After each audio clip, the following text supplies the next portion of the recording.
نحمده ونصلي على رسوله الكريم.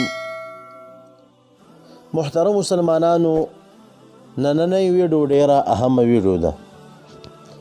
تاسو مهرباني وکړئ دا ویډیو د اخره پورې وګورئ او مخکې شیر کړئ. تاسو د دې کس دا خبرې لږې واورئ، بیا د دې نه پس زه ستاسو سره یو څو خبرې کوم. یو چیټ راغلی و د بره حلقې نه، ویل چې هلکه موږ خو به جنازو ستړي شو، تاسو یې جنازه کوئ که نه؟ مل زموږ یې نن نمبر دی، نن یې جنازه کوو. نو کوې که نه کوو؟ اللهم غفر لحینا وچټاننا وسردار خاننا وشوکت خاننا وبسم الله خاننا ټول د الله وبخي وبالابدلنا د مرګي ارشي. محترمو، تاسو د امیر صاحب دا خبرې واورېدلې.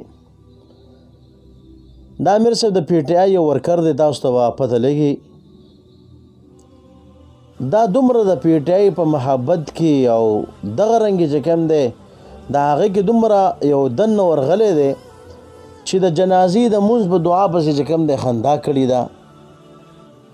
تاسو واورېدلې دا وایي چې اللهم اغفر لحینا وچټاننا وسندرخاننا او دغه رنګې وشوکت خاننا وبسم الله جاننا او دغه رنګې چې کوم دی ورسره وایي چې وګل حسنینا. نو محترمو، د چې کوم دی ګوره د جنازې په مونځ پسې خندا او ټوغه کړې ده. د پی ټی آی سره دومره محبت شروع کړی دی، دومره پکې وردننه شوی دی، دې ته نه ګوري چې دا کم کار ما کړی دی او زه څه ویم آی دا رښتیا دی که دروغ دی، او دا چې کوم دی غلط دی که صحیح دی. او افسوس او په دې خبر راځي دا خواته چې کوم دی کم پورزی ولاړ دی د شرم دا لوښي، دغه د شرم لوښي ورته چې کوم دی هم پړق وایي او هغوی هم خاندي، هغې ورته چې کوم دی په دې غوږ کې ورته غالبا ویل چې ګل حسن نه ووایه.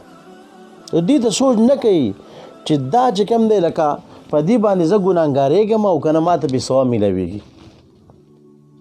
هم داسې بېکاره پرځي او بېکاره خلک چې کوم دی بیا ټوپۍ هم بدنامي کړي او داسې بېکاره پرځي چې کوم دی هغه بیا دغه رنګې ګیرې هم بدنامي کړي.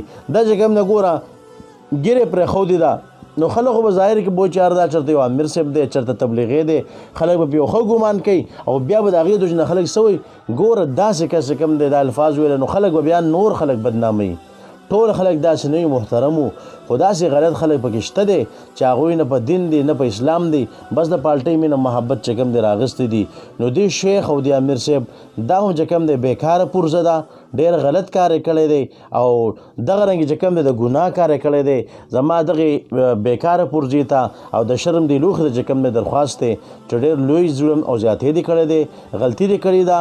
ته چې کوم دی د پی ټی آی په محبت کې دومره دننه شوی چې بیا د اسلام او د اسلام دا کم کارونه دي د هغوی خیال نه ساتي، خو بس په هغې کې خپل هغه فایده لټې او دغه رنګې خلک خندې. نو ډېر لوی ظلم او زیاتې دې کړی دی، غلط کار دې کړی دی. نو توبه استغفار وباسه، د الله رب العزت نه چې کوم دی بخښنه وغواړه او بیا دپاره چې کوم دی داسې کار مه کوه د خلکو د خندولو دپاره، د مخالفینو چې کوم دی خلاف چې کوم دی ته داسې الفاظ وایي چې هغه د دین اسلام سبا له به چې کوم دی د قرآن پاک الفاظ وي راغستې، په هغې کې به دې داسې چې کوم دی تبدیلي کړي. تبدیلي خو خیر چې کوم دی ستاسو ناره ده چې تبدیلي راولو په دې ملک کې چې کوم دی دا څه شروع دي دغه ستاسو تبدیلیانو خو ټول دنیا ولیدله. خو بهرحال چې کوم دی تبدیلي هغه کوه چې کوم د اسلام سره موافق وي، چې د اسلام خلافي نو داسې تبدیلي چې کوم دی هغه د ستا په دې مخ باندې ولګي، هغه چې کوم دی په دې اور کې او په سمندر په اوبو کې دې ولګېږي. نو محترمو، د شیخ ډېر غلطي کړله او ډېر ظلم او زیاتې کړی دی. نو په دغې لحاظ چې کوم دی ما دې ته لږ پیغام ورکو ورکوټې پیغام چې دا چې کوم دی د دغې نه عبرت واخلي او د خپل خبرونو چې کوم دی رجوع کړي. الله رب العزت موږ د داسې غلط حرکاتونه وساتي. و آخر دعوانا ان الحمد لله رب العالمین.